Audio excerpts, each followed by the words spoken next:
Welcome friends, सूर्य tips में आपका स्वागत है।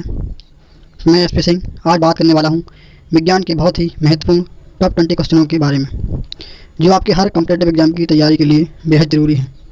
तो चलिए स्टार्ट करते हैं वीडियो को स्टार्ट करने से पहले मैं आपको बता दूं कि आपने अभी तक सूर्य टिप्स को सब्सक्राइब नहीं किया है तो चैनल को सब्सक्राइब कर लें, ताकि मैं जो भी वीडियो बनाऊँ वो आपके पास आ सके।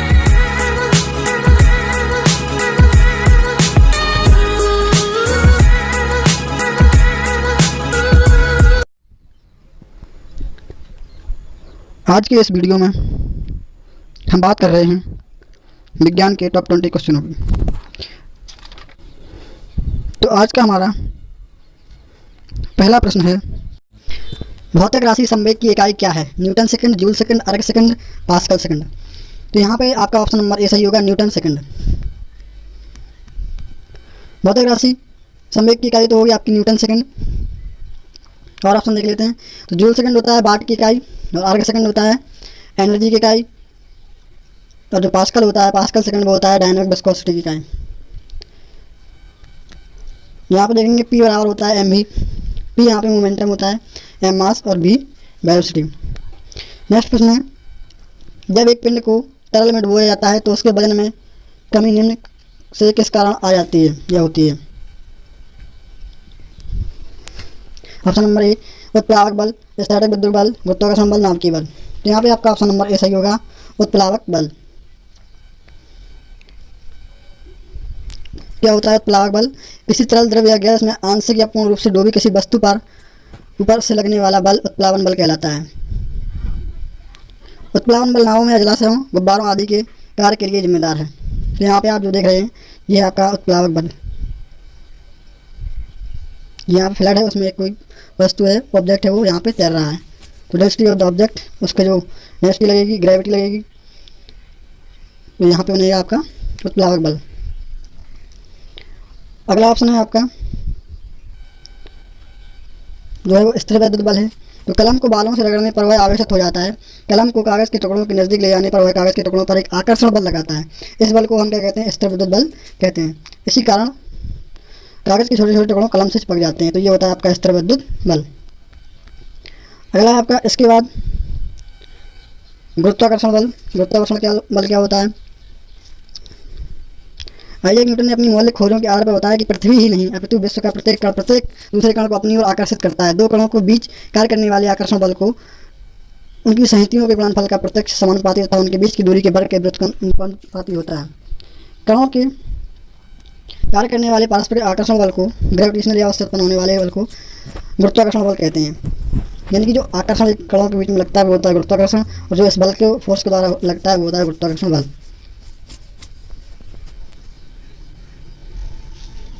न्यूटन द्वारा प्रतिपादित जात दवाई कहते हैं तथा कभी कभी इस नियम के गुरुत्वाकर्षण का प्रतिलोम वर्ग नियम भी कहा जाता है। तो अगला है आपका नाभिकीय बल। नाभिकीय बल यानी कि न्यूक्लियर फोर्स। ये क्या होता है? परमाणुओं के नाभिक में स्थित प्रोटॉन तथा न्यूट्रॉनों के बीच लगने वाला नाभिकीय बल या न्यूक्लियन अंतःक्रिया, nucleon internal residual strong force कहलाता है।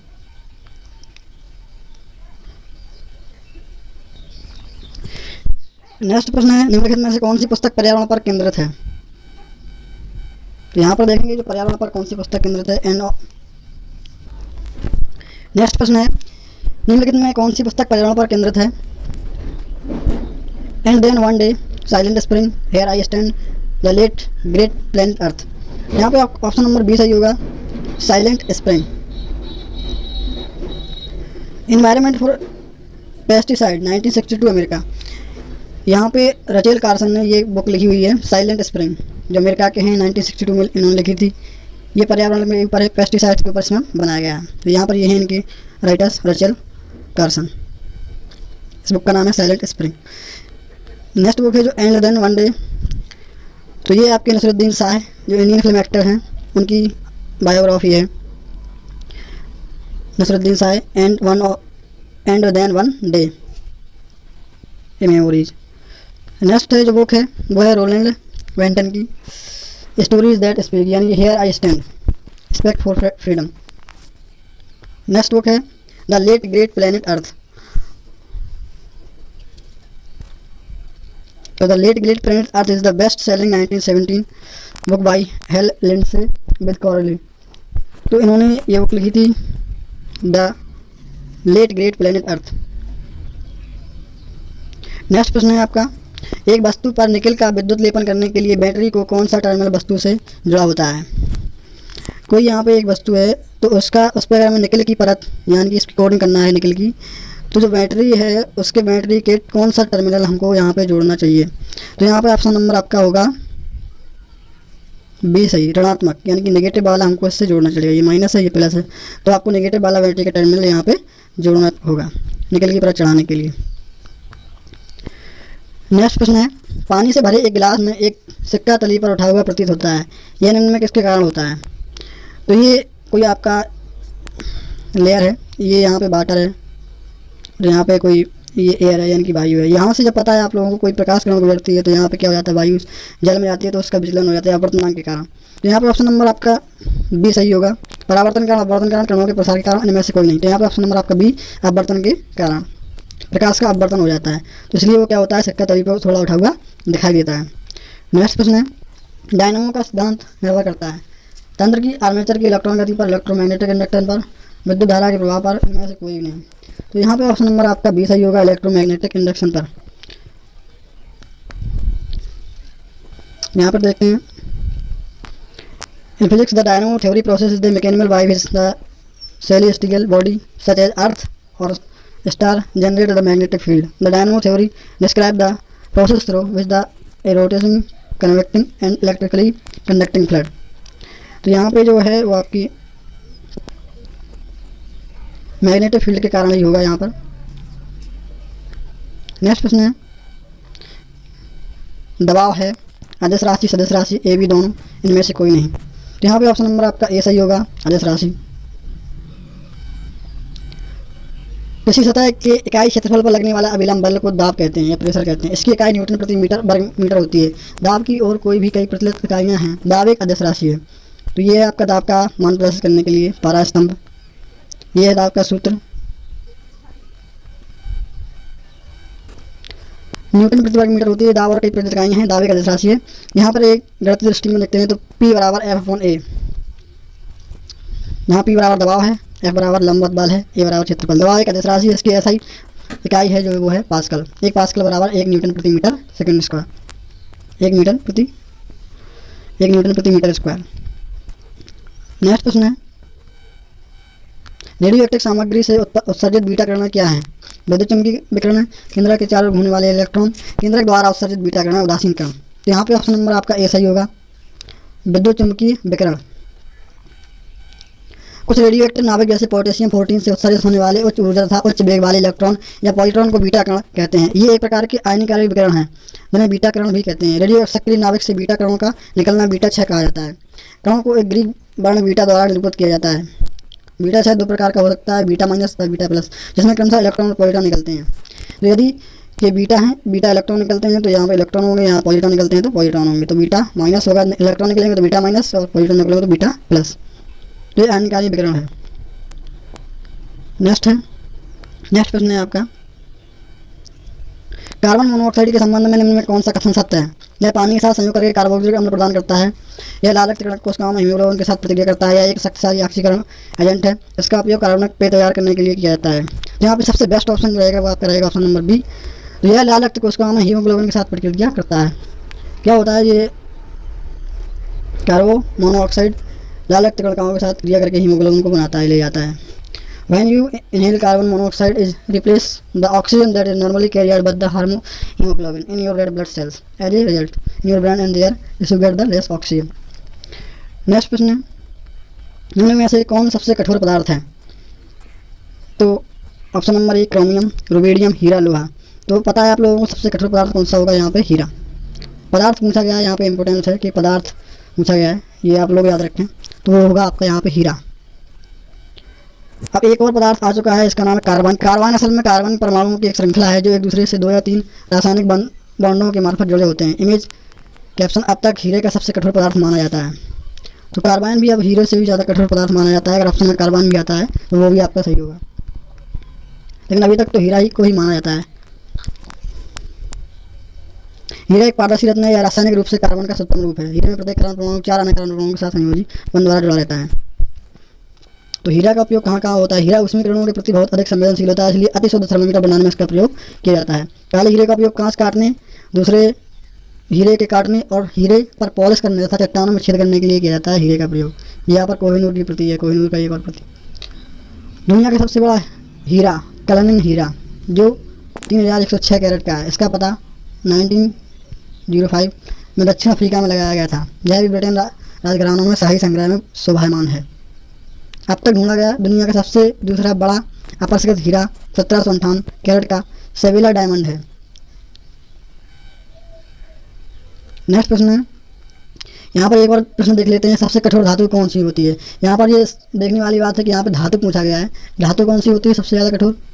तो वो देखिए प्लेटिनम। प्लेटिनम को अपने अब तक का सबसे कठोर धातु माना गया है। प्लेटिनम को एक अनमोल धातु के तौर पर इस्तेमाल किया जाता है और इसकी कीमत सब सोने से भी कई गुना अधिक है। यह चांदी जैसे रंग का होता है और इससे बने आभूषणों को बहुत ही सराहा जाता है, तो सोने से भी महंगा है। नेक्स्ट प्रश्न है, कांसे और पीतल में कौन सी धातु होती है? ZnMgCuAl। तो यहाँ पे ऑप्शन नंबर आपका सी सही होगा, कॉपर Cu। तांबे और रागे की मिश्र धातु को कांसा या कांस कहते हैं। साधारण बोलचाल में से कभी कभी पीतल को भी कांसा कह देते हैं, जो तांबे तथा जस्ते की मिश्र धातु है और पीतल होता है। तांबे और रागे की मिश्र धातु को फूल भी कहते हैं। इस लेख में कांसा से अभिप्राय है, तांबे और रागे की मिश्र धातु से है। तो यहाँ पे स्पष्ट है कि जो तांबा है और रागे है उसकी मिश्र धातु है आपका, कांसा भी है और यहाँ पे पीतल। तो यहाँ पे देखते हैं पीतल एक प्रमुख मिश्र धातु है। यह तांबा एवं जिंक धातुओं के मिश्रण से बनाया जाता है। संस्कृत में पीत का अर्थ पीला होता है, इसका रंग पीलापन के लिए सफ़ेद का गोता है। तो ये यहाँ पे आपके देख रहे हो पीतल से बना हुआ कुंडा है और ये कांसा है, ये कांसा की तस्वीर है। नेक्स्ट प्रश्न है, भारी जल से बना होता है। आसुत जल में घुली भारी धातुओं के लवण का घोल, पुनः आसुत और संघनित जल, ऑक्सीजन में विघटित ड्यूटेरियम, हाइड्रोजन में ऑक्सीजन के भारी आइसोटोप के जलाने से। तो यहाँ पे आपका ऑप्शन नंबर ए सही होगा, आसुत जल में घुली भारी धातुओं के लवण को घोल से बना होता है। भारी जल में बना होता है वो आसुत जल में भरी भारी धातुओं के लवण का घोल। नेक्स्ट यहाँ पर देखेंगे, भारी जल हाइड्रोजन के समस्थानिक ड्यूटेरियम का ऑक्साइड है।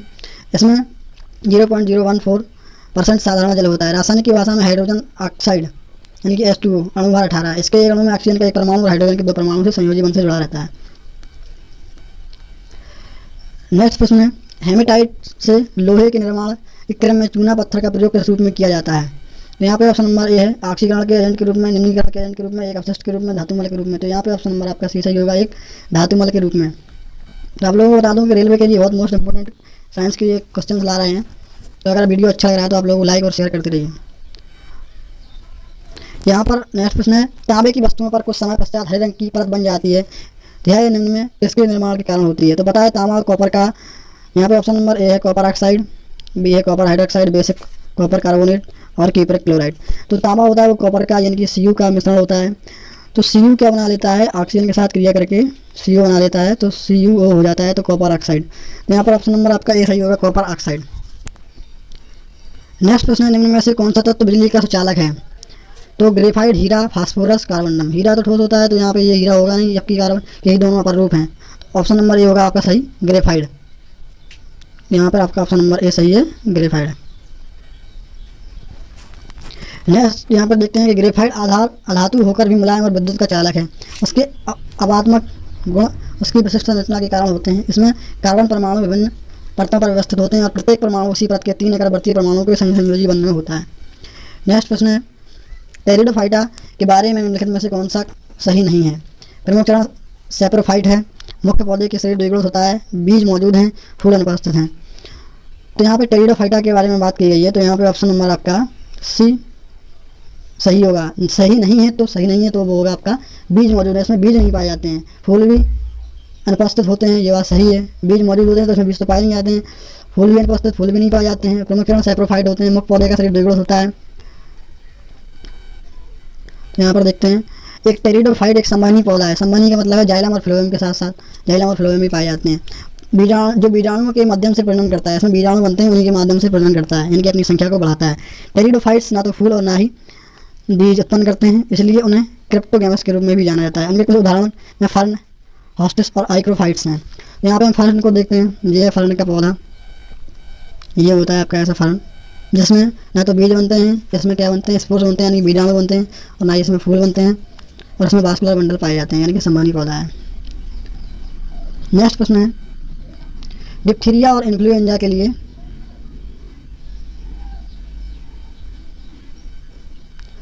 डिप्थीरिया और इन्फ्लुएंजा के लिए कौन जिम्मेदार है? क्रमशः वायरस और बैक्टीरिया, क्रमशः बैक्टीरिया और वायरस, जीवाणु, जल प्रदूषण। तो यहाँ पर डिप्थीरिया और इन्फ्लुएंजा के लिए जो जिम्मेदार है वो डिप्थीरिया के लिए यहाँ पर आपका होगा ऑप्शन नंबर बैक्टीरिया यानी कि बी सही। तो डिप्थीरिया के लिए होगा बैक्टीरिया और इन्फ्लुएंजा के लिए होगा वायरस। यहाँ आपका ऑप्शन नंबर बी सही होगा। नेक्स्ट प्रश्न है, मोरिंगा ऑलिफेरा का वैज्ञानिक नाम है? तो ये मोरिंगा ऑलिफेरा, ये मोरिंगा किसका वैज्ञानिक नाम है? ऑप्शन नंबर ए बरगद का, गुलमोहर का, अमला का, ढोल का छाड़ी। तो यहाँ पर ऑप्शन नंबर डी सही होगा, ढोल का छड़ी। तो इसको आम भाषा में सहजन भी कहते हैं, ड्रमस्टिक ट्री बोलते हैं। वनस्पतिक नाम उसका होता है मोरिंगा ऑलिफेरा। यह एक बहुउपयोगी पेड़ है। इसे हिंदी में सहजना या सजना, सहजन और मुनगा आदि नामों से भी जाना जाता है। इस पेड़ के विभिन्न भाग अनेक पोषक तत्वों से भरपूर पाए जाते हैं और इसलिए इसके विभिन्न भागों का विभिन्न प्रकार से उपयोग किया जाता है। इसकी पत्तियों और फली की सब्जी बनती है और इसका उपयोग जल को स्वच्छ करने के लिए तथा हाथ को सफाई के लिए भी प्रयोग किया जाता है। इसकी कभी कभी जड़ी बूटियाँ भी प्रयोग होती है। तो बहुत ही इंपॉर्टेंस है, ये देखिएगा, ये है नेपाल की भूमि में मिले सहजन और इसकी फलियाँ, ये है सहजन। इसका साइंटिफिक नाम आप लोग याद रखें, मोरिंगा, मोरिंगा ऑलिफेरा, काफ़ी इंपॉर्टेंट है। नेक्स्ट प्रश्न है, निम्नलिखित में से किसका प्रयोग पौधों में खाद्यान्न भंडारण स्टार्च के लिए मुख्यतः किया जाता है? जल और ऑक्सीजन, कार्बन डाइऑक्साइड और जल, कार्बन डाइऑक्साइड और नाइट्रोजन, कार्बन डाइऑक्साइड और ऑक्सीजन।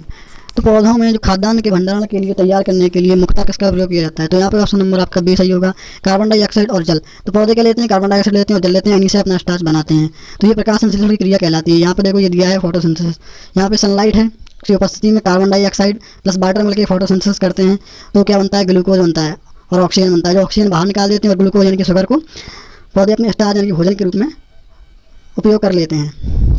तो आज के ये हमारे साइंस के क्वेश्चन थे। आप लोगों को वीडियो अच्छा लगा हो तो वीडियो को लाइक और शेयर करें। तब तक के लिए भाई मिलते हैं नेक्स्ट वीडियो में। चैनल को सब्सक्राइब भी करें